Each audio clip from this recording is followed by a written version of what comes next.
Hey, you're Mr. Loner, aren't you? At the high school reunion, a classmate, the son of a president who used to tease me, called out to me. Even though I said I came to talk business, he just smirked and wouldn't listen. Sure, you'd be over the moon to deal with my company, but what's in it for us? I realized he must have misunderstood that I was pitching to him.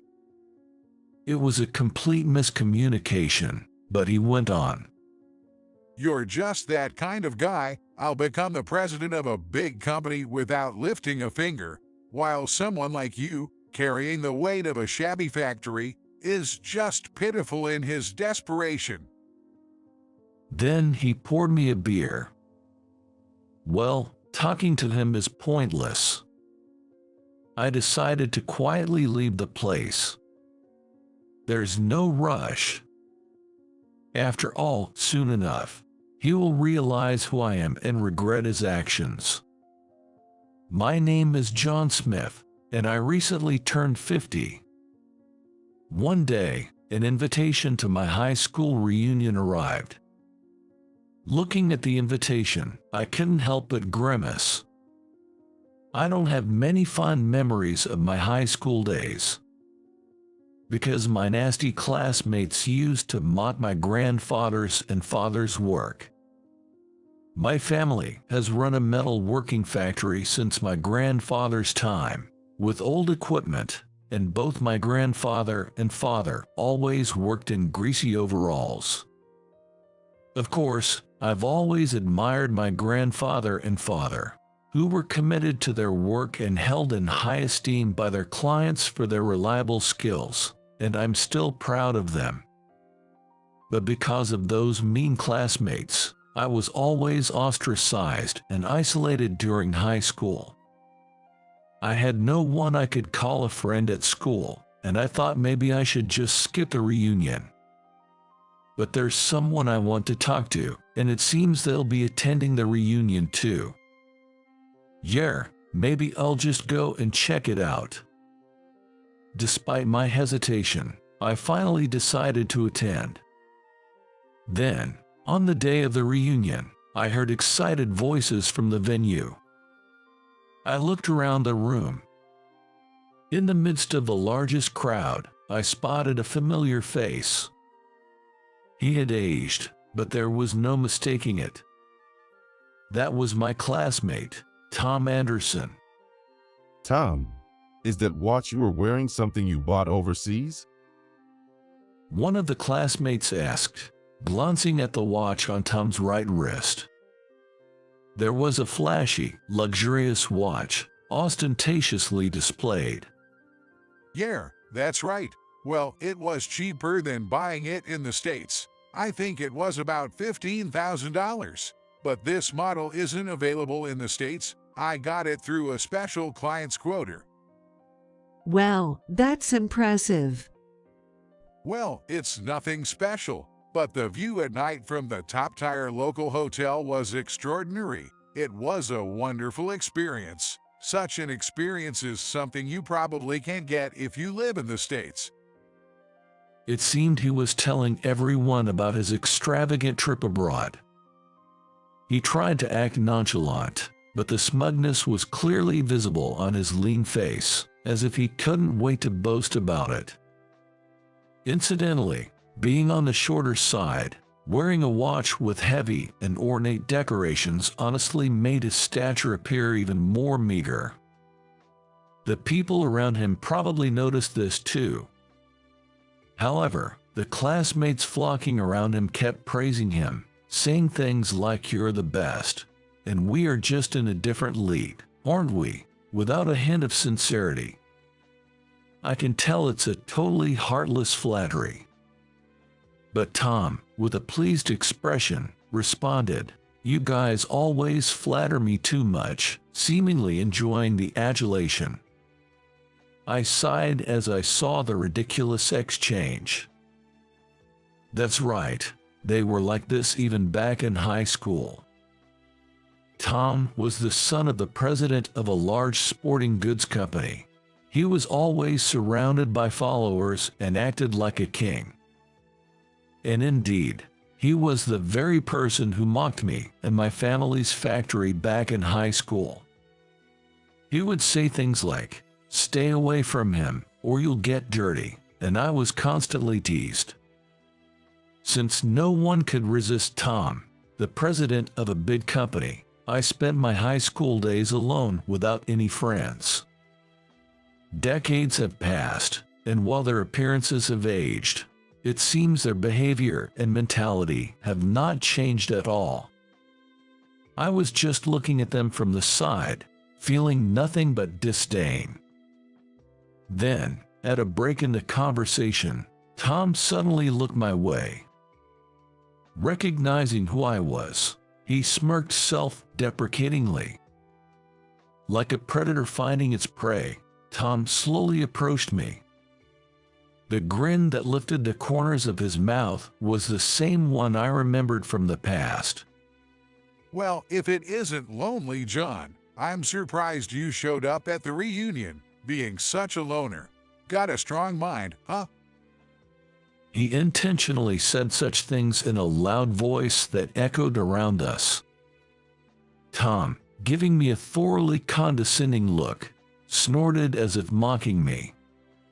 Don't try to show off to everyone by wearing such an exaggerated outfit. That's a fancy foreign brand suit. It must be a rental, but sadly, it doesn't suit you. While saying this, Tom exaggeratedly shrugged his shoulders and sneered, prompting a ripple of smirks among the crowd. By the way, you must have taken over that grubby little factory. Oh, I remember.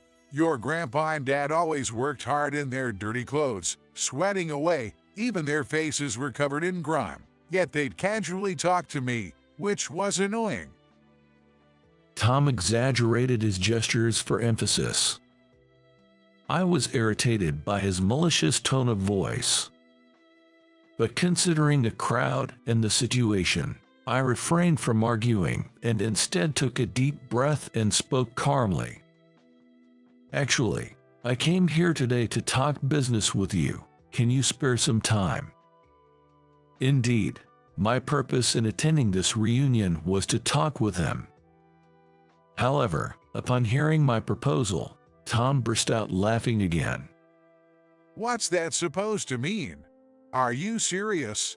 What the hell does such a rundown factory have to talk about with my big company? Tom laughed loudly, clutching his stomach. People around him frowned at his loudness. But unfazed, he continued to ridicule, still laughing. Come on, don't you think you're barking up the wrong tree? Ha ha, sure, you'd be thrilled to deal with a company like ours. But what's in it for us? His words made me realize. Tom seemed to have misunderstood that I was making a sales pitch. It was a total mismatch, we thought, but wondered how much I could say in such a public setting. However, Tom, taking my silence as a convenience for himself, looked down on me with a smirk and spat out. Hey, it struck a nerve, and now you're silent. Well, that's just your level. I'm going to be the president of a big company without doing anything, while someone like you, burdened with that rundown factory, is just pitifully desperate. With that declaration, Tom burst into laughter once again. But seeing him like that, I finally understood. He hasn't been told anything about the major decisions of the company. Tom called me pitiful, but from my point of view, he was far more to be pitied. To reach this age and not realize he's been completely dismissed with a "you don't need to know anything" is quite something. Anyway, talking further seemed like a waste of time. I decided to give him a piece of advice. Hey, Tom. What? He seemed slightly taken aback by my sudden formal tone. He acts like a king, but he's probably just a coward at heart. Trying desperately to hide it, He wore a mask of nonchalance. I, as a former classmate, felt compelled to offer some words. In life, you can get anything without effort. There are things that I didn't know doesn't excuse. If you keep turning a blind eye to difficult or unpleasant things, you'll eventually face painful consequences. Right after I finished speaking, "Oi, you! Who do you think you're talking to? Tom raised a growling shout. Someone like you, acting all high and mighty. Who do you think you are?" His face turned red with anger as he glared at me fiercely. It seemed my words were not just unwelcome advice, but had also hit a nerve. "Really, it's always been your problem, acting all superior, spouting your so-called truths and lecturing people. I've always hated that about you." And with that, he threw the contents of his beer mug at me. A splash echoed, and the room went silent. I saw my own bangs dripping water in my vision. It seems I was doused quite dramatically. The smell indicated it was beer. Are you okay? At the commotion, a hotel staff quickly came over with a towel, distributing drinks in the ballroom. But while I was wiping my face with a towel, Tom, still angry, was yelling at me. "Damn it, as if you're not rotting away in that crappy factory yourself. The nerve of a nobody like you lecturing me, the future president of a major company, is just unbelievable." As he said this, Tom stomped on the ground like a child. The hotel staff were earnestly trying to calm him down.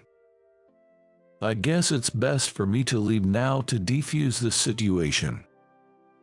Feeling like an outsider, I thanked the staff who had shown concern and quietly left the scene.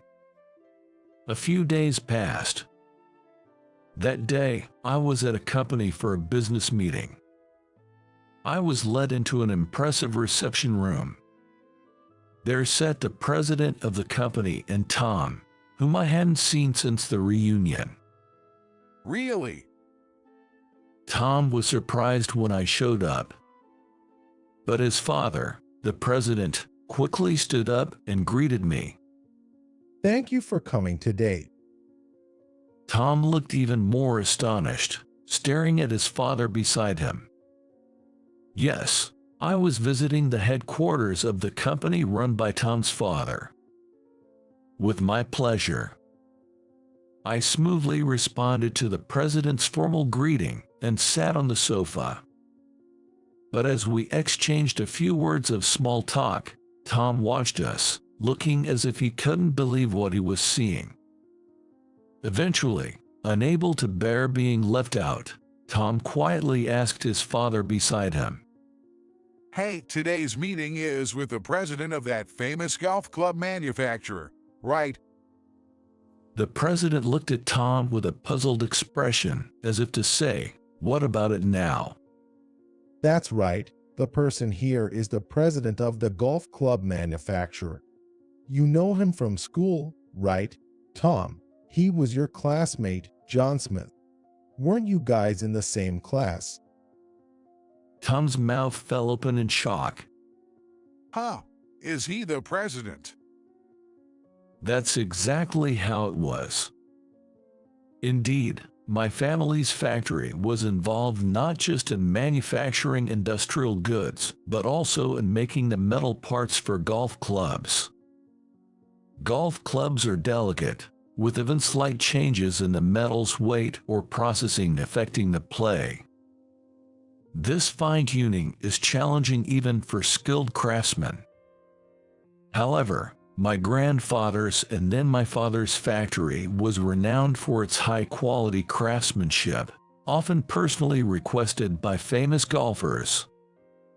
Knowing this, I always wanted to spread our exceptional skills to the world. Initially, I considered following in my father's footsteps as a craftsman. Unfortunately, I've always been clumsy and lacked the talent to succeed my grandfather or father. So, I explored what I could do and eventually proposed launching a new golf club brand.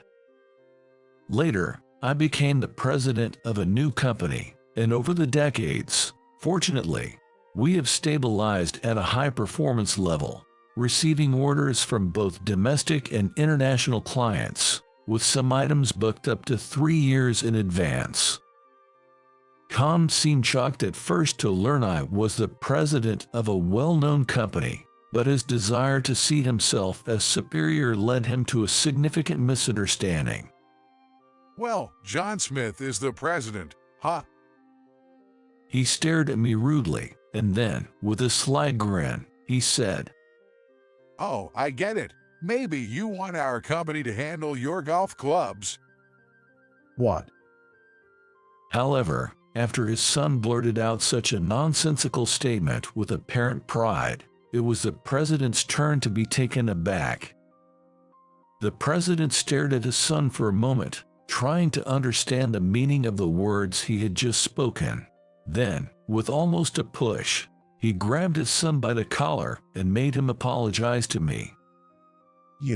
I knew you were foolish, but not to this extent. What an impudent way to talk. Who do you think you're speaking to? Apologize right now.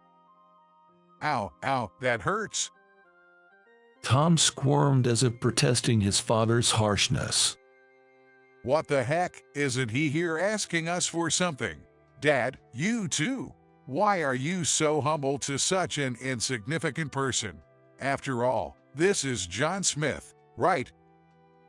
At that moment, the president turned deathly pale. Then, more to himself than to his puzzled son, he began to mutter under his breath, as if speaking to himself. Listen, you may not know this, but this man is going to be the future president of our company. What? At those words dropped quietly in the luxurious reception room, Tom blinked rapidly, taken aback. No way. He's going to be the president of this company. Tom, who must have believed he would effortlessly inherit the president position, looked utterly baffled, as if hearing a foreign language. Meanwhile, with his son still failing to grasp the situation, the president, filled with resignation, began to speak in a halting manner. You might not know this, but our company's performance has been deteriorating for years, and we're at a point where recovery is unlikely. However, John saved us from near bankruptcy. His company is acquiring ours. The president told his son, emphasizing each word as if to make him fully understand. And they offered us a deal where the management resigns, but all the employees can stay. That can't be. Tom seemed to finally comprehend the situation after his father's explanation, momentarily speechless. I watched the scene, shaking my head in disbelief. Truly, he had no idea about the dire situation his father's company was in. Or rather, he probably chose not to know. And his father, seeing no growth in him since high school, had long since given up on him in silence.